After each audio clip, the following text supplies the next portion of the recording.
was about 9 years old, I went to this summer day camp with my older sister and some friends, and this camp was really fun. It would take us on field trips like to the beach, mini golf, and roller skating.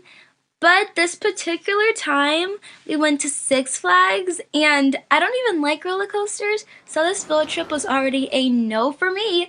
But when we first got there, it was really, really hot, and I bought a huge lemonade all for myself to try to cool down. So I'm sitting next to the lemonade stand, minding my business, and then everyone came up to me and they were forcing me to go on this huge roller coaster with them. I tried to be brave for once, so I went with the group to stand in this long line, but I had my lemonade, so it was all okay.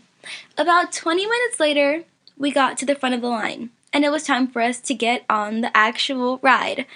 On the inside, I was dying because, like I said, I hate roller coasters, and when I get nervous, I have to pee, but there was nothing I could do at this point except get on the ride.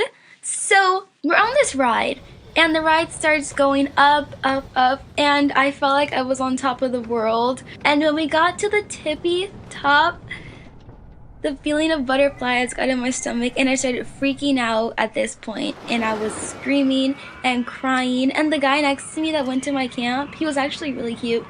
He was looking at me like I was crazy. But, you know, I wasn't just screaming and crying. I also did something so disgusting. I peed myself on the roller coaster at Six Flags. And I just had to sit there while the ride was going. And when the ride was over and we had to get off, I didn't move. I sat there like an idiot. And I started to cry even more. And then I got up and people started realizing that I peed myself because you could see it on the front of my pants. And instead of my sister comforting me, she started laughing at me, and other kids from my camp were just like looking at me and talking to each other. And it was so embarrassing. They had to stop the ride to clean it up. And on the announcements, they were like, "We have a little accident, so can someone please clean it up?" And it was so embarrassing. Luckily, a really nice counselor from my camp helped me and even bought me new pants, which was kind of cool. But to this day, I still remember everything that happened, and I still hate roller coasters.